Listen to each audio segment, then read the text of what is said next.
Antibiyotik kanalına hepiniz hoş geldiniz. Alp'cim hoş geldin. Reis'cim hoş geldin. Bugün Invincible'ın bütün sezonunu konuşmak için toplandık. Yaklaşık 7-8 gündür, hatta belki video attığımda 9 gündür video atmamış olacağız. Maalesef çok yoğunuz şu ara. Videolar sıklık konusunda birazcık problem yaşıyoruz. Ayrıca Türkiye gündemi de çok iyi değildi. Hayatını kaybeden bütün çocuklarımıza, bütün ailelerine başsağlığı diliyoruz. 23 Nisan'ımız da kutlu olsun. Herkes kutlasın. Çok önemli. Bu bayramlar bizim bütün kimliğimiz diyerek videoya girelim. Çok enteresan bir sezondu. Hızlı bir sezondu. Çok olay yaşandı. Öncelikle genel hattıyla sezonu beğendiniz mi? Beğendik abi. Ben aşırı beğendim. Ben de çok beğendim. Bence iyi bir sezondu. 3. sezonun ilk bölümü insanlar birazcık tempo problemi yaşadığını söylemişti. Bence bu sezonun temposu da çok hızlı ve keyifliydi. Evet. Bayağı olay oluyordu. İlk başta detaylandırmak ister misin spoilersız görüşlerinizi? Yani tempo ile ilgili spoilersız şunu söyleyebilirim. Bence öyle bölümlerde her türlü ihtiyaç var abi. Çünkü bir yerden sonra bu işte atıyorum 6. 7. ve 8. bölümler gibi pardon kaç? 5-6-7. Aynen 5-6-7 diyeyim gibi bölümlere de insan çok alışıyor ve sürekli onu arıyor. Hani mesela 3. sezon ne vardı işte arka arkayaydı ya işte bu Invincible War bilmem ne falan Conquest. filan. Aynen Conquest. Bence araya kesinlikle bu bölümler lazım. Mesela 4. bölüm gibi. Bizce Evet. puanı çok Hatta düşük. gösterelim ya. Gösterelim aynen. Ben de Yani bu 8 bence vermişim. çok düşük. Aynen. Bence de yani.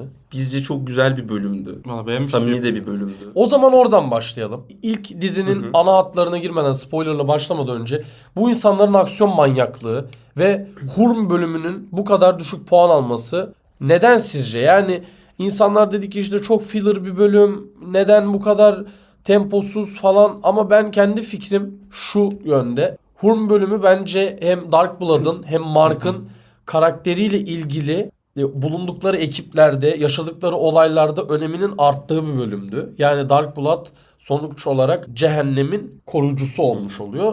Mark da orada duygusal suçlama kısmında kendini biraz daha az suçlamış oluyor. Bence bunlar kıymetliydi Hurm bölüm Evet, açısından. Ki bence o bölümün müzikleri de çok güzeldi. Ona da değinelim. Güzeldi. Bence de rock müzik Yani hem kullanmıştı Slayer bayağı. çalması hem de bölümün kendi soundtrackleri falan da çok güzeldi. Böyle arkada çok güzel elektro bas gitarlar falan da vardı. Ya o bölüm bir de olarak hani Mark'ın senin dediğin gibi de kendi içinde çok suçlu hissediyordu ya ilk 2 bölümde falan.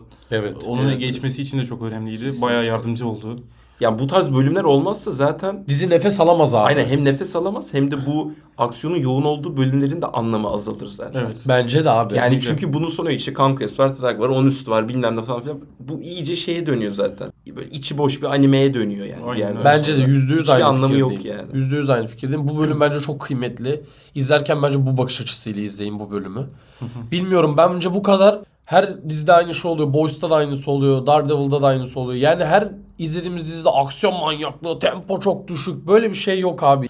Bizim belli bölümleri izlerken onların motivasyonunu, o karakterlere ne kattığını düşünmemiz lazım bence izlerken. Kimse de bundan bahsetmemiş değerlendirme videosunda. 2-3 tane izledim ben. Bence çok büyük olay yani. İnsanların bu kadar tepki göstermesi çok manasız. Evet. Aynısı şu anda Michael'ın başına geliyor. Bakalım onu da izleyip videosunu çekeceğiz. Eklemek istediğiniz var mı bu konuda? Ya bir de aksiyon dizisi olsa, aksiyon filmi olsun. Her sahnesi aksiyon olmak zorunda değil yani. Bir sürü kaliteli yapım izledik. Bir sürü içinde var. Normal filler bölümler yani. Böyle ilerliyor bunlar. Bence de. Kesinlikle. Ya işte burada de etkisi var abi. Herkesin çok düştüğü için odak seviyesi. Otak süresi. Aynen. Attention span falan çok düştüğü için herkes buna alıştı. İşte Instagram'da kaydır Aynen. editler falan filan. O daha çok tuttuğu için böyle bir şey var. Her Ki zaten çizgi romanlarda bile olayı var. İşte büyük bir ark oluyor. O bitiyor. İşte 7-8 sayı sürüyor. Sonra daha böyle Aynen. kendi içinde dozunda ilerleyen bir ark oluyor falan. Yani çizgi roman olarak da aslında uygun bir yapıda yani. Bence de. Böyle uzun sayılı şeylerde. Evet, şimdi bir sonraki konumuz. Bence dizinin ana konusu bu sezon Universal War diye bir şey çıktı. Tidus'ın milyonlarca gezegeni bir araya getirip Viltrumite'lara karşı savaş açması ve bunun başında olan olaylar ve gelişim sürecini izliyoruz bu sezonda. Abi, Universal War size gerekli büyüklüğü sağladı mı? Onu diyecektim. Sizce Bence sağlamadı abi. bence de sağlamadı ama bu kötü olduğu anlamına gelmiyor. Evet. Biz sadece dizinin anlattığı karakterler kadar görüyoruz Universal Aynen. War'u. Özellikle de Viltrumite'ların bakış açısıyla izliyoruz. Bu bence iyi de bir tercih. Yani onlarla empati kurmamız daha önemli çünkü zaten sayıları 37 kadar kaldı. Evet. Dizinin büyük bir ağırlığı Viltrumite üzerine geçecek şimdi. Ama mesela ben isterdim ki bir bölüm mesela buna çok rahat ayrılabilirdi. Başka ırkları görseydik biraz daha detaylı. Hani onları böyle mücadelesini falan. 5 Bence- dakika falan gördük aynen. Evet, güzel olabilirdi. Burada tabii bütçenin de büyük ihtimal getirdiği bir şey Tabii var. canım. Yani bu ekstra prodüksiyon demek. Kesinlikle. Muhtemelen ondandır. Aynen Çizgi öyle. romanda nasıl bilmiyorum. Ya bu Okumadım. Universal War'daki peki çatışmaları, fight'ları falan nasıl buldunuz? Özellikle 7. bölümde böyle olağanüstü bir aksiyon sekansı. Evet. Ben- Herkes birbirine dalıyor. Yani gayet beğendim ama tabii bunun uzayda geçmesi biraz savaşı nerflüyor açıkçası. Bence de %100 öyle. Çevre zayiatı olmadığı için. Aynen. O çevre zayiatı olduğunda tabii ki çok daha güzel bir görsel gözüküyor. Kesinlikle. Yani benim için hala o Conquest Tabii ki o en dövüşü iyisi. bir numara yani. Ki oradaki diyaloglar da bence Evet. çok daha... Geçen Destekleyiciydi. sezonun finalini diyorsun sen. Evet, aynen. Aynen. Okey, buna değindik. O zaman abi dizinin bence yıldızı. Trek'ten bahsedelim. Birazcık onun karakter ve yapısına değinelim. Viltrumite'ları konuşalım. Abi ben Trek'e bayıldım. İnanılmaz bir karakter bence. Trek'in yenilmez oluşu da ama belli noktalarla onu bir şekilde zayıflatabileceklerini de göstermeleri iyiydi bence. Trek'in dünyasına verdiği önem, Viltrumların üremesine verdiği önem bence iyi anlatıldı. İyi de bir karakter Trek. Kıymetli yani. Dizi inşallah böyle üstüne koya koya ilerler ki bence çizgi romanın boşluklarını da ufak ufak dolduruyor. Bir iki bulduğumuz eksik var, onlara değineceğiz. Ama çok kıymetli bir karakter bence Trek. Evet, bence. Ya ben Trek hakkında şöyle düşünüyorum. Ben gerçekten karakteri aşırı beğendim. Zaten merakla da bekliyordum. Şöyle adam aşırı iyi bir lider bence. 7. bölümde bunu gösteriyor başında. Çok güzel bir orada arkı var. Ne kadar kısa da olsa daha uzun da olabilirdi ama gayet güzel gözüküyor. Sonrasında 7. bölümün sonunda kendi gezegeni patlamasına rağmen hiç duygusal davranmayıp hala mantıksal bir şekilde kalıp yani rasyonel bir şekilde kalıp Mark'ı öldürmemesi falan. Orada direkt dünyaya Evet. gitmeyi kendi kafasında kurması. Ertesi bölümde de Mark'ta bıraktığı mental hasar inanılmaz güzeldi. Evet. Hem çok iyi lider hem rasyonel hem de çok korkutucu. Abi valla ben şunu ekleyeyim. Mesela insanlar şeyine takılmıştı biraz daha. Tasarımına falan. Çizgi romandaki kadar işte böyle korkutucu falan. Bence bu da iyi bir tasarım Bence de abi. kararı. Bence Hani de iyi. Çizgi romanda böyle biraz daha işte suratı köşeli, biraz daha böyle sivri suratlı Evet. falan. Hani biraz daha böyle şey bir suratı var. Burada daha böyle naif böyle şey bir suratı var ya. Yüce naif. Aynen. İyice naif. Bence burada seslendirmenin de önemli bir faktörü var kesinlikle. Hani Lee Evet. Pace seslendiriyor. Hani o hem mizacını hem de o yüzünün sirayetini çok iyi veriyor bence. Sesindeki dinginlikle beraber. Seslendirme konusunda evet yani bir de en iyi izlediğim animasyon seslendirme Gerçekten konusunda şey. gerçekten. Ya buna çok özendiklerini İyi bir söylüyorlar bu arada ya. Çok güzel Hani oluyor ya. kimi seçseler acayip iyiyse Kan Kest'in seslendirmeni, Evet. Jeffrey Dean Morgan, Evet. değil Aynen. mi? Aaron Paul. Aaron Paul'un Ya karakter. o karakteri tekrar izlemek istiyorum. yani. Aga ben de Invincible mimleri o dönem çok iyiydi Çok ya. iyiydi Ya mesela Jeffrey Dean Morgan da seslendirebilirdi. diyorsun. Şey Conquest aynen. Ha. Ama mesela o zaman daha böyle bir stereotip bir ses olurdu. Evet bence. işte. Şu an bence çok iyi ses yani. dediğim gibi Evet. rasyonelliği veriyor, Evet, liderliği evet, veriyor. Kesinlikle. Kesinlikle abi. Lee Pace bayağı iyi zaten Evet. bu konularda. Trak iyi bir karakterdi. O zaman Kan Kest'in ikinci ölüşü. Hı hı. Dizinin bence ikinci ana olaylarından biri. Ve dizinin en brutal bölümlerinden biriydi. Evet. Bayağı bildiğim Mark'ın iç organlarının dışına çıkardı Evet, yani. gerçekten izlemesi çok zordu. İzlemesi en zor iş falandı benim son Aynen. zamanlarda. Ya ben orada sadece bir şey isterdim. Biraz daha diyalog ağırlıklı olsa orası belki. Aga orada artık bence dizi Hani aradan çıkaralıma döndü gibi yok geldi yok biraz. duygu yoğunluğuyla ilgili bir sahne orada. Orada adrenalin patlaması artık, anladın mı? Zaten Kan Kes söyleyeceklerini söyledi. Hani ekstra orada diyalog koysalardı bence sahne uzatılmış da gelirdi birçok insanı, ki bana da öyle geliyor. Bilmiyorum ben. Ben o sahnede bir şey hissettim. Mark'ın diğer Viltrumite'ların aksine duygularıyla da güçlenebildiğini gördük ya. Evet, İnsan aynen. özelliği işte. Aynen. Öyle teoriler de var. hı. İnternette bilmiyorum hani doğru mu? İşte adrenalin mevzusu falan. Evet. Yani güzel tabii bunlar. O zaman artık ufak ufak son bölüme ve insanların duymak istediği kısma gelelim. Son bölümde bildiğiniz üzere Mark hayal görüyor. Böyle bir şekilde Viltrumların gezegene gelip gezegeni patlatacağına dair bir sürü hayal görüyor. Ve bence bu sekanslar çok iyi. Yani dizinin psikolojik altyapısına çok katkı sağlayan bir Aynen. kısımdı. Bu şekilde Trek'le gene yüzleşiyorlar ve Trek diyor ki bizim üreyebilmemiz için DNA'mıza yakın bir tür lazım. İnsanoğlu sen en büyük örneksin. Biz buraya yerleşelim. Biz de gezegeni patlatmayalım diye bir anlaşma imzalıyorlar. Şimdi burada konuşmamız gereken şey bence birçok şey var. Abi Cecil karakteri. Evet.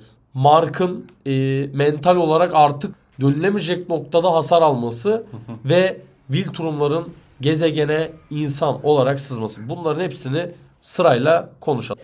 Ya abi şöyle, Mark'ın Cecil'a kesinlikle tepki vermesi gerekiyor Abi bence. o Kankest olayı, Kankest demişken harbiden orada yani bir... bu ya gözlerinden kaçmış olamaz bence. Tamam mı? Hani çizgi roman nasıl oluyor bilmiyorum. Ama yani bunu Çizgi romanda Gene olmuyor. gene mi olmuyor? Ya Olmuyor. bu bence büyük bir eksiklik. eğer Bence de büyük öyleyse. bir eksik ya. Ya bunu dizide tamamlamaları lazımdı bence. Hani bu çünkü şey diyerek geçiştirilecek bir şey de değil. İşte çok işte etkilendi Mark, işte travmatik şey oldu. Hani ona artık tepki veremeyecek vaziyette falan. Bu çok zorlama bir şey olur. Bence yani. de çok zorlandı. Sebep olur. Lazy writing Evet yani bu iyi bir şey değil. Bence orada kesinlikle bir şey olması lazımdı. bence de. Bu bölüm bunu görmemiz lazım. ya ben severim yani karakteri de beğeniyorum. Bence de. Ben de beğendim. Ama bu bölüm son bölümdeki biraz nutuk çekmeler rahatsız edici geldi bana. Evet. Ya olmasından daha fazla dominasyonu var Evet, Cecil'ın evet. yani. Bu kadar domine edecek bir özelliği yok bence. Anladın mı? Hani elbette ki Cecil dünya üstündeki en bu konulara kafa yoran ve başında olan insan ama abi Nolan'a çekiyorsun, bir koysa gittin yani. Ya. Denge kaçmış orada yani. Nolan'ın duygusal bitikliğini birazcık abartmışlar orada yani. Hani Nolan'a nutuk çekiyor ama bir yandan yani Conquest'in şey olması da kendi suçu. Evet abi işte Evet. İşte bunu inandırıcı gelmiyor o Aynen. yüzden yani. Hani hem bu kadar böyle rasyonel bir karakter gibi bize sunuldu, öyle işlendi. Hem de hani bu konuda kendine bir eleştiri getirmemesi de bence tutarlı değil senaryo açısından.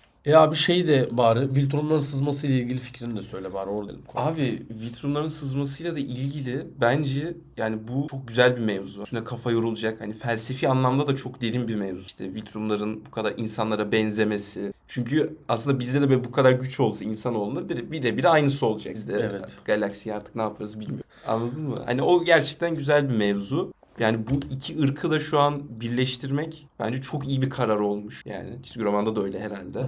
Bakalım, göreceğiz yani. Ve bu çok korkunç bir şey bence kendi içinde Aşırı. de. Aşırı ürkütücü bir şey Aşırı. bence. Çok rahatsız edici bir fikir. Çünkü ne olacağını asla bilmiyorsun.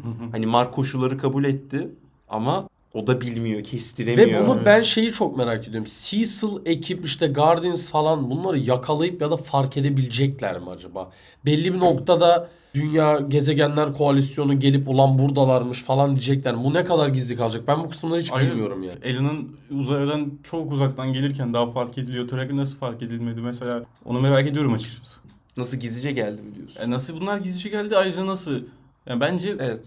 Cecil gördün Track'la Mark'ın muhabbetini. Ha, bir gizli bir anlaşma mı var falan? Öyle bir şey mi Yok ya, diyorsun? öyle demiyorum da hani Track'la Mark'ın muhabbetini gördü o an yani. Hı hı. Çünkü adam Alan'ın her gelişini görüyordu. Evet, bu güzel Ya bir da eleştiri. Nolan'la konuşurken mi geldi acaba? Gerçi her türlü monitörleri var. Her- ayrıca. ayrıca o bölümde Mark'ın o kadar isteme son anda Çok kabul güzeldi etmesi orası, çok harikaydı. Bence de çok O iyi. bütün duyguyu Gelleri, hissettirdi. aynen. Ayrıca senin de dediğin gibi çok gerici, çok korkunç bölümler Evet. bizi bekliyor. Ya çünkü burada şey mevzusu da var şimdi. Ya bu neden bence ürkütücü mevzu? Çünkü hem bir bilinmezlik var hem de bir rızası olmadan bir tecavüz durumu da var aslında. Direkt dünya habitatı özelinde. Hani ne olacağı bilinmiyor. Abi bak Çok ben ürkütücü buna çok yani. kötü bir örnek vereyim mi? Abi Marvel bunu Secret Invasion'la yapabilirdi mesela. Evet. Bu çok derin ve ağır Bence bir konu. çok iyi konu bu. Ki ilerleyen dönemlerde dünyanın başına gelmeyeceğine ilgili bir kesinlik yok Evet yani. yani bir uzaylı saldırısı olsa bu çok olası bir şey yani. Ve böyle bir durumda. hani DNA kopyalama bilmem Evet. ne hani sonradan farklı bir insan türü yaratma noktasında Aynen. direkt içimize atsalar böyle bir şey. Hı hı. Bunun Tabii. hani etik ahlaki boyutu ne olur bilmiyorum Yani yani. bu çok korkutucu yani. Mesela Alien direkt bunu işliyor aslında. Yani baktığında. Sonra Öyle değil. Predator geliyor havaya sıkıyor falan insanlara Evet. 9 veriyor. O da ayrı bir konu. Yani işte. Başka Cecil, Mark, Trek özelinde, Viltrumlar İyi ilgili özelinde. bir şey demedik. Abi Eve yoktu ya bu sezon. Fazla yoktu yani. İlk 3 bölümde vardı bir. O beni şeyden biraz rahatsız etti. Mark her fight'ta her deflasyonuna geliyor. Bunlar bir yatak odasından çıplak çıkmalar. Bir baymıştı o kızım beni. Ya bu İlk sezon üç tek bölümde. işlevi drama şeyi. Çok dramaydı da Evet. her dramayı sevişerek hallediyorlar gibi gözüküyordu. Evet, o İlk bay. 3 bölümde beni bir baymıştı. Evet, Sonra çok zaten gerçekçi. hamile kaldı. Olur öyle. Yaptığı yoruma bak ya. Kilo alması ve bunu yansıtmaları fena fikir değildi. Güzeldi. Onu Güzel. yapmışlar yani. Ben orada şeyi bekledim, burada belirteyim. Hani o kürtaj muhabbetinde. Böyle onu kendi güçleriyle yapsa falan. O bayağı iyi Hani olurdu. o bence güzel bir şey olabilirdi. Ben çizgi roman okumadan önce bebeğin doğacağını zannediyordum bu arada. Hı hı. Ben bilmiyordum hiç. Hatta öyle düşünürken muhtemelen güçlerini alacak gibi gelmişti bana. Ama öyle değil mi? Son çizgi romanı okuyunca öğren. Bence iyi ya. Cidden iyi yani. Bilmiyorum, iyiydi. Bu konulara Evet, değinmeleri güzel, falan güzel. da güzeldi Evet. yani. Abi buradan o zaman şeye geçelim. Alan'a geçelim. Alan'a geçelim. Nolan'a geçelim. Nolan'a En geçelim. önemli karakter gelişimi. Evet abi, Nolan'ın değişimi, Mark'ın dramasından bahsettik. Mark sonuç olarak hala depresif ve sorunlarını çözemeyen bir genç. Yani 20 küsur yaşlarında olan bir karakter. Nolan ise bunu 1000 yaşında yaşayan bir adam. Böyle düşündüğünde. Hani duyguyla tanıştığında 1000 yaşının üstünde olmuş oldu. Evet. Adam çünkü robotik gibi oraya git onu yap falan diye bir Askerdi bayağı. hükümdarlığın Evet. bir üyesi sonuç olarak. Ve Nolan bence top 15 Viltrumite'dan biri. Yani en güçlü 10-15 tanesinden biri. Hem hikayede hem Zaten gezegende. İlk ondadır ya. İlk ondadır değil Net mi ilk yani? ondadır. Ve onun bir şekilde Debbie'ye affettirme çalışışı, ayrıca da Art'la inanılmaz bir 3 dakikalık sekansları var. Acayip Evet, de o kısım. evet. Debbie'nin yumruk attığında elinin kanaması. Evet. Hepsi çok iyi detaylardı. Nolan bence çizgi romana göre daha belirgin karakter değişimi yaşayan bir adam. Bununla ilgili görüşlerinizi alayım. Benim uzun zamandır izlediğim en iyi karakter gelişimi Nolan ben. Senin dediğin gibi Debbie ile o diyalog sahnesi harikaydı. Art'la çok iyiydi. Artımına ben sadece süper kahramanları dikerim demesi Evet. çok güzeldi. Sonra bir de Art'ın Nolan gittikten sonra nefes nefese yapması. kalıp yapması çok güzel, güzeldi. çok güzel. Debbie'nin yumruk attığı leke orada ertesi bölüm boyunca kalması çok güzeldi. Bak ona Evet. dikkat etmemiş. Çok iyi detaylar vardı ya. Bir de en son Debbie ile konuşurken sen söylemiştin. Nolan aşağıda duruyor. Aynen. Debbie şeyin Yukarıdaydı. üstünde duruyor. Aynen merdivenin üstünde duruyor. O bayağı iyi. O Çok bayağı güzeldi. iyiydi. Ne kadar küçüldüğünü, ezildiğini Evet. gösteriyordu orada. Nolan iyiydi ya. Bilmiyorum. Belli bir dönem hiç yoktu dizide. Ne oldu bu? Tüyleri diken diken oldu. Dwayne Johnson. Nolan babayı seviyoruz. Ya bir de bence şöyle bir şey var. En azından bu kişi olarak söyleyeyim. Bu herkes olmayabilir de. Şimdi J.K. Simmons seslendirdiği için Abi adam çok iyi ya. abi sürekli aklıma Whiplash geliyor, tamam mı? Ve oradaki o hani karakter yapısı da bence çok benziyor belli bir açıdan Bence olarak. de benziyor ya. Hani o anti-hero kavramı, hani bir şey yapıyor ama hani iyi bir şey için yapıyor. Ama hani onu yaparken de bir sürü insan zarar görüyor falan. Onun bir etkisi var. Bence o şeyi çok iyi veriyor. Yani Bence de öyle çok bir iyi paralellik veriyor. kuruyorum ben hep izlerken yani. Kanıyor mu? Ciddi misin? Evet. Şeye geçelim. Amazon'un az insan çalıştırmak için animasyon kalitesini bölümün 3 ile 7. bölümde dahil, hatta belli sahnelerde kısması. Ufak ufak böyle milimetrik hatalar var yani. Evet, Bazı frame hataları var. Mesela karakter yüzleri böyle buruşuyor falan. Aynen. Ya bunlar çok göze batmayan şeyler ama ya Amazon dandik dandik bir sürü film çekiyor. İnanılmaz saçma aksiyon filmleri var yani. Son 5 yılda en az 5 tane falan var yani böyle. Ve bütçeleri en az 10-20 milyon. Ya orada saçma sapan şey yapacağını senin en popüler 3 işinden biri olan, hatta bence en kalitelisi olan Invincible animasyonlarına birazcık daha fazla insan çalıştırıverin ya. Bundan kısmayın. Bunun pintiliğini yapmayın abi. Evet ya. Lord of the Rings'e 1 milyar dolar harcayıp Harbi. yani Galadriel yüzmesine 1 milyar harcadın ya. İnanılmaz ya. Buna birazcık para ayırın abi. İnanılmaz yani. O genelde dizinin- böyle oluyor animasyon işlerine yazık. Yani animasyondan kısıldığı hissediliyordu o bölümler arasında. Ya bizlik bir sorun değil yani, biz bunun şeyini bildiğimiz Abi bak için. nerede hissediliyordu? Belli bölümlerde çok hissediliyor. Bak rahatsız edici hatalar da vardı. Mesela şeyde Var. Mark'ın Paul'a dönüşmesi suratın. Abi 7. evet. bölümde. Evet. 8. bölümde de şey varmış, onu biz görmedik ama Nolan kapıda yansımadan bakarken kendi eski evinde adam böyle yan duruyor. Yansıma da aynı gözüküyor. Aynen. Karşılıklı durmuyor. Böyle duruyor. Anladım. Ya onlar hoş hatalar değil abi. Yani sonuç olarak Tabii bu bir hata. eksi. Evet. bence yapılmaması gerekiyor bu seviyede. Bunun da yani ne yönetmen, ne o producer, ne bunda çalışan, VFX çalışanlar, ne yazılım mühendisi, herhangi birinin suçu değil bu. Yani bu Amazon'un kendi suçu. Hani hızlıca çıkaralım 10 sezon olsun diye bir haber var yani. 7-8 sezon olsun istiyoruz diye. Ya abi istiyorsanız buna göre insan çalıştırın yani. Aynen. Ki hangi sezondaydı hatırlamıyorum. Bir tane bölüm vardı ya. Bir fuara gidiyordu Mark. Bir animatörle konuşuyordu. Evet. Orada eleştiriyorlardı ya, hatırlıyor musun? Evet, Çok hatırlıyorum. güzeldi O mesela. çok bölüm. güzeldi. Yani, Ağzı göstermeyiz. Aynen. Uzaktan Ki o çekeriz. sezon bu kadar kötü gözükmüyor diye Aynen. hatırlıyorum. Bence de iyiydi, daha iyiydi o. Ama 8. bölüm iyiydi. 8 İzaflar bölüm iyiydi. olarak 8 iyi. bölüm iyiydi. Şeye geçelim. Şeyi beğendiniz mi abi? Viltrumların flashback bölümünü. Virüsün gezegende yayıldığı kısım. Bu flashback Güzeldi. bölümlerle ilgili ne düşünüyorsunuz? Yani bence bu tip şeyler çok kıymetli abi. Dizinin Evet. genelini çok büyük etkileyen şeyler. Ben bazı karakterlerin belli dönemlerde yaşadığı şeylerle ilgili de ara ara böyle bir flashback bölümü görmek isterim Aynen. yani. Ve sezona iyi serpiştirmesi Aynen. lazım. Mesela Last of Us'ta direkt bir bölüm full buna ayrılıyordu. Videomuz var onun içinde. Ama geri kalan bölümlerden hiç böyle bir şey yoktu. Ama mesela burada o flashback bölümleri çok daha zekice Bence de. dağılıyor. Yani hem tempoyu düşürmüyor, tempoya hizmet ediyor.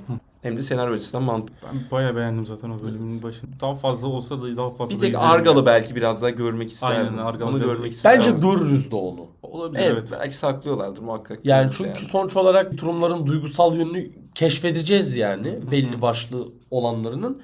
Orada bence görürüz flashbacklerle diye düşünüyorum. Abi Tidus'un mesajını konuşalım. Ne olursa olsun hepsini öldür Aynen. dedi Alan'a. Alan sizce burada ne yapacak? Yani bence Alan da geri basacak bu konuda yani. Alan Öyle da mi bence diyorsun? daha duygusal bir Bence de. karakter. Çünkü sonuç olarak kendi gelişim sürecinde o kaslanıp hani Viltrumite gibi olduğu süreçte o da çok acı çekti. O da dramatik bir karakter. Bence o da geri basacak. Ben öyle düşünmüyorum biliyor musun? Yani ne kadar yumuşak huylu bir karakter de olsa bence bu konuda soğuk bir karar alacak bence ve bu konuda bence ters düşecekler diye düşünüyorum. Bilmiyorum. Bana son bölümde biraz Theodos'a olan güvenini kaybetmiş gibi hissettiğini düşünmüyorum. Ben bilmiyorum hani bu büyük bir şeyle, sorumlulukla bence soğukkanlı bir karar alır gibime geliyor. Öyle bir şey izlemek de isterim bu arada. Yani Tabii nasıl daha bir- güzel olur. Evet. Muhtemelen. Şey olur. Bence de ya. Abi çizgi romana göre nerf ve boost mevzusu. Mesela bence nerflenen karakterlerden biri uzayda olmanın da getirdiğiyle Battle Beast. Ya Battle Beast aşırı Evet. nerftü yani. Onun dışında o silahı olan karakterin adı neydi? Space Rider. Aynen. Space Rider bence çok nerflendi. Yani 3 kere sıktı. Yanlışlıkla 2 tane Viltrumite öldü yani. Ya şimdi orada bir de şey durumu da var. Zaten öyle bir silahın var olması bir kere büyük bir falso bence her türlü bir senaryo için. İyi bir şey değil bence hiçbir zaman. Tek başına bu kadar güçlü bir silahın olması mantıklı değil. Eğer böyle bir şey varsa abi Traga doğrultacak şekilde bir plan kur değil mi en başına? Amacın onu yok etmekse zaten. Ama Shrek onu her türlü dojlar ki. Çok hızlı. Yani silahın mermisi hiçbir zaman o kadar Ama bak hızlı mesela ilerlemiyor. buna dair hiçbir şey konuşulmuyordu. Bence işte flashback buralarda lazım abi. Evet. Ya bu karakter ne abi? Ya Space Raider diye bir adam var. Bu silah nereden geliyor falan bunlar Aynen açıklandı ya mı silah yani hiç? nereden geliyordan da Ya bunu ilk sezonda falan biliyorduk hep bunun varlığını da zaten. Biliyorduk da hiç nereden geldi. Ya orijini falan Orijini hiç açıklanmadı. yok. abi bence Atom Eve gibi böyle ara ara karakter şeyleri görmeliyiz yani. Olabilir, güzel olabilir. Çünkü hepsini dizide anlatmaya çalışınca da çorba gibi. Yani düşünsene abi bir anda dünya görüyorsun. İşte Mark Eve drama falan işte Viltrumlar alışıyor 5. sezonda. Pat diye Spacer ya ulan ne alaka falan da olursun ya. Bunu bence ara ara böyle spin-off gibi special presentation gibi böyle şeylerle verilmesi lazım diye Olabilir. düşünüyorum. Ekstra bütçe demek. Ya ben silahı açıkçası çok güçlü bulmuyorum. Çok güçlü oğlum direkt yok Evet, bak, ediyor çok yani. güçlü ama Viltrumlar için tamam değdiğini yok eder. Ama bence üst seviye güçlü olan Viltrumlara zaten ona dokun yani kaçar onlar. Bir de abi şöyle bir şey var. Space Raider'la silah aldığın an Viltrum'la onu öldürmesi 15 saniye. Ama mesela bak orada da öldürmediler kolayca. Oğlum Oğlum patlattı çünkü- kafasını. Ya Alan geldi vurdu Aynen. ya tek Jacket kurtardı. Bilmiyorum ben bu tarz dövüşlerde bu tarz konularda Ya bence, hiç falso birebir oluyor atabilecek yani. bir adam değil ama hani Omni-Man'le birebir var diye biliniyor ama Daha var evet. Evet. mesela o bölümü izlesek hoş olur. Biz izlemedik mi ya onun fight? Hayır. Fight'i izlemedik. Fight izlemedik. Sadece Sadece bahsediliyor da. hikaye Aynen, olarak doğru. Kitabını bahsediyor. yazmış biri. Aynen doğru doğru. 2-3 kere bahsediliyor. konu böyleydi. Bence iyiydi. Gene de hepsini görmek isterim ben. Keşfetmek isterim. O zaman birazcık dünya kısmına gelelim. Tamam. Dark Blood, dinozor, robot, Monster Girl falan onlardan bahsedelim. Abi ilk bölümde olan bir tane dinozor var. Hemen şuradan açayım. Abi o dinozor ne oldu ya? O geldi gitti. Şu Ve arkadaş. Evet. Aynen. Çok da bir diyaloğu vardı Mark'a karşı söyledi. Çok marjinal fikirleri vardı. Değil mi? Aynen. Dünya açısından, insanlık açısından. Bu arada dinozor çok daha güçlü gözüküyor. En az Ragnar kadar güçlü gözüküyor şeyde, çizgi romanda falan. Hiç öyle yansıtmadılar. Hayır bence yansıdı. Mark hiçbir şey yapamadı oğlum. Oğlum gene dövdü ya. Ya dövdü de yani dinozor hiç de etkilenmedi yani. Yemin ederim Kankes daha fazla etkilendi yani. Öyle diyeyim sana. Dinozor yani tam 2 tane uçtu bir. Geleceğim dedi gitti mesela. Yani enteresan bir tercih. Fight kısaydı.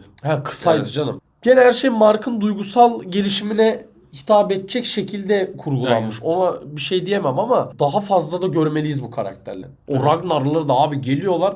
Bir pençe atıyor Viltrum'unu ikiye bölünüyor. Yani biz bunları izlemeliyiz nasıl gelişti falan. Ama şey de sinir oluyorum bu konuda. 3. sezonun sonunda ve 4. sezonun başında Conquest Fight'ı ve sonra bu dinozor fight'ından bittiği an şeyler geliyor. Guardians of Club. Aynı Batman'e dönmüş bunlar.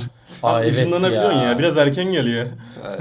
O iş bayağı dandik. Monster Girl ve robot işi. Yani Bence onları onlar direkt çıkardılar hani aradan. şey olarak. Yani- Bir çıtlatabilirlerdi. Onlar gelecek. Onlar gelir. Ya tamam gelir de direkt aradan çıkardılar hani şey olmasın diye. Onlarla ilgili ufak yani duymak istemeyenler atlayabilir. Onlar kötü karakter olacak diye bir benim şeyim var, duyum var. Twitter'dan gördüm. Öyle bir şey okudum. Bence daha ilgi çekici olur yani. Çünkü robot karakteri bendeki şey tükendi. Aynı Boys'taki Starlight işte şey gibi, Hui gibi Yani bilmem Boys'a ne hiç gibi. girmeyelim. Evet. Boys. Yani onlar gibi bende şeyi bir tükendi. Yani karakterin anlatabileceği hikaye kalmadı gibi bir Aynen. heel turn çok iyi olur. Ama zaten ben de öyle bir şey olacak diye biliyorum. Yani dünya üzerinde büyük bir tehdit olacağını biliyorum robotun.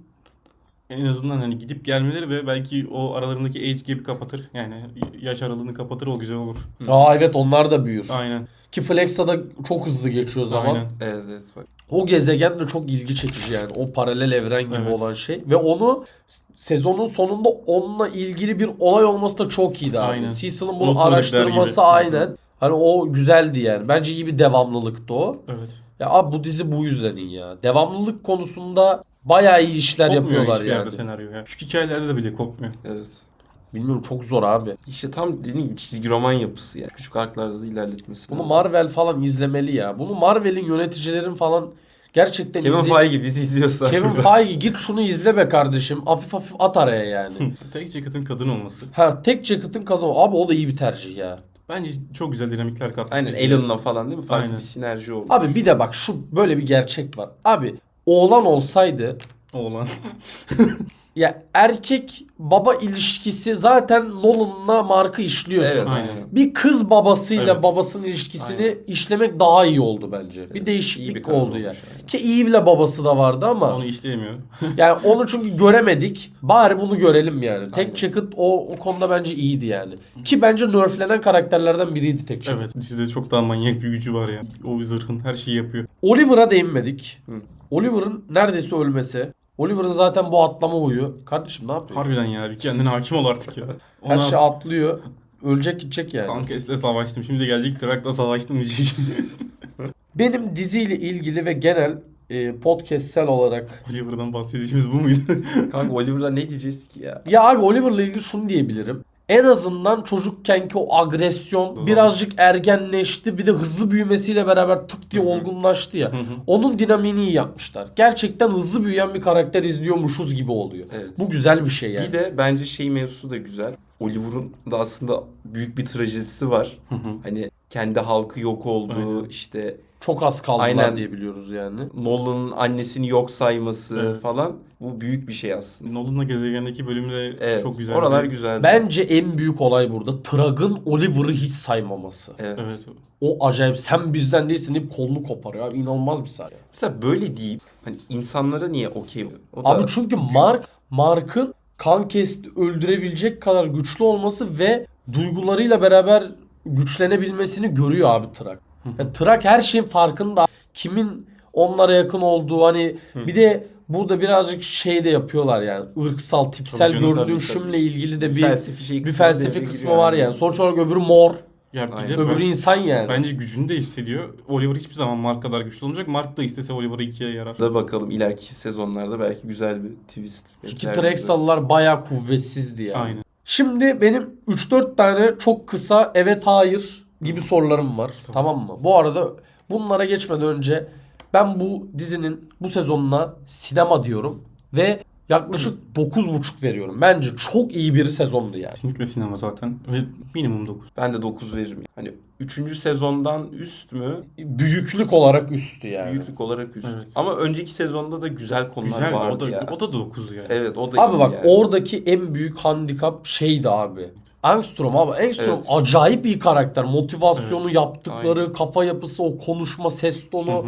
Hani her şeyle diziyi tamamen değiştiren bir karakter oldu. Abi ilk olarak size sorum şu. Neden anti-hero hikayeleri ya da belli iyi ya da kötü olmayan, mesela Daredevil da çok seviliyor, hem iyiliği hem kötülüğü yin yang şeklinde beraber bulunan karakterler şu noktada 2026'da daha fazla ilgiyor. Çok kısa hemen bununla ilgili. Yani bu bence hep böyleydi bu arada. Sadece hani ana akım buna kaydı. Hani Bunu anlatmak daha mı iyi oldu? Daha mı iyi yani bu daha anlatılmaya gerçekçi başladı? ve daha gerçek hayata uygun ve daha çok empati kurabileceğiniz bir şey Evet. aslında. Yani mesela Batman'in falan da bence büyük bir karakter olması sebeplerinden biri de bu yani. Hani Batman de aslında çok gri bir karakter. Gerçekten öyle. Tam bir anti-hero tabii ki de değil ama Hero yani. Batman. ama Batman de şey değil yani. Masum bir adam değil Değil. ya. Gerçekten insani duygular daha kolay hissediyorsun bu tarz yapımlarda. Ayrıca diğer şeylerdeki gibi her şey güllük gülistanlık değil, toz pembe değil. Yani Aynen. o çevresi hayatını çok güzel veriyorlar artık yeni yapımlarda. Bence bayağı iyi olur. Kontrast abi hep budur. Yani senaryoda da böyledir. Hep o şeyi vereceksin. Bence de %100 aynı Bu fikir. kadar basit. İkinci soru. Sizce Angstrom'la beraber gördüğümüz, Invincible War'da gördüğümüz bu paralel evren mevzusu bu diziyi bir yerde tekrardan ziyaret edecek mi? Ben hiç bilmiyorum bak bu kısımları çizgi romanın. Ya ben çok yarım yamalak parça parça okudum. Çok merakımı tutamadığım için. Böyle otobüste falan hızlıca okudum yani. Bence belli bir yerde o olaylar yaşandığı için dönmeli. Özellikle robot üstünden olabilir bu. Armstrong'un farklı bir versiyonunu görebiliriz. Başka bir Mark görebiliriz. Bence dönebilir. Ben böyle düşünüyorum. Siz ne Ama düşünüyorsunuz? mesela bu işte Thrag ve öbür Viltrumite'lar özelinde olursa nasıl olur? İşte bu, benim merak ettiğim bu kısım o. senaryo çıkmaza sokabilir işte. Yani bu biraz sıkıntılı bir mevzu. Ben 5. sezonda bu arada çok az bir Viltrumite olayı göreceğimizi düşünüyorum. Daha çok böyle şeyler görebiliriz gibi geliyor bana. Öyle mi diyorsun? Çünkü Trak bir kere söz verdi, beni bir daha görmeyeceksin şeklinde. Kolay kolay çat diye ertesi 2 bölüm sonra döneceğini hiç düşünmüyorum. Hani 2 bölüm sonra dönmese bile hani onun etkisini böyle yavaş yavaş görürüz. Bence Thrag'ın şeyini asla kaybettirmemeleri lazım. O karakterin çok yıkıcı bir şey olduğunu Aynen. asla şey yapmamaları lazım. Evet. Yani biz onu böyle bomba yerlerde görmeliyiz. Kesinlikle. Zaten bu şey demek değil. Thrag sözünden dönecek demek değil. Yani sözünden dönmesi gerek yok. Zaten korkutucu yapan da o aslında. Abi Trak hiç karışmayacak. Direkt teslimiyet mevzusu var Aynen. orada yani. Var canım. Hani da. biz çoğalacağız. Biz zaten dominant ırk olacağız. Hadi bir karşı Da geliyor koy. bence. Evet. Aynen. Bence o zaten orada çok etkili. Aynen. Seni çekiyor. Evet abi 3. soru. Yeraltı mevzusu. Sizce dönecek mi?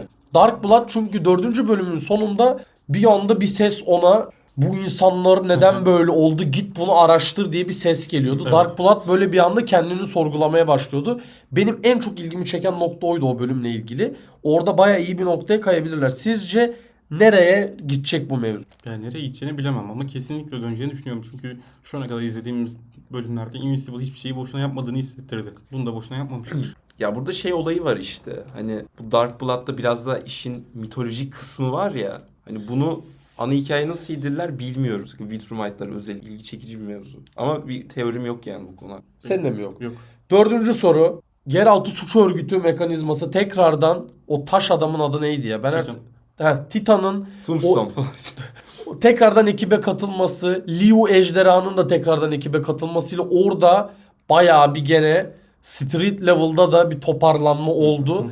Bence onlarla da Guardians arasında böyle bir vahşet fight'ı görmeliyiz. Ya işte burada bak çok fazla storyline oluştu burada. Bir işin işte cehennem şeyi kısmı var, Dark Blood kısmı var. Bir bu street level muhabbet var. Bir Viltrumite'lar var, bir karakterlerin ilişkileri var falan. Bunların hepsini nasıl organik bir şekilde götürecek? Ben şu an çok sıkıntı. Abi bence dizi bu noktaya kadar gerçekten IMDb puanları olsun, Letterboxd, Metacritic hepsini hak edecek düzeyde bunları belli bir noktaya getirdi abi. Ama buradan sonra da çok kritik. Evet işte Evet. bayağı bir Çok fazla şey dallanma oldu. yani. viraj var yani ve insanların geldiği psikolojik nokta da çok kritik. Abi adam trak gördü.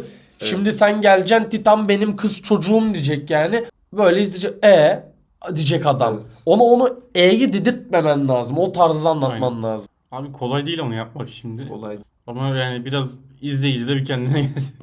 Hayır cidden abi. Her bölüm Trak izlemeyelim abi. Böyle bir şey değil bu. Ama işte kitle öyle işlemiyor.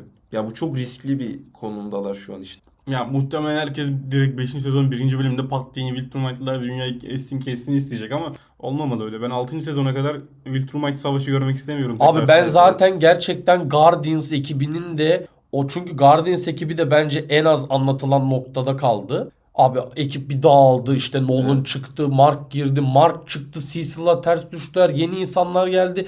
Cecil eski suçluları gruba aldı resmen.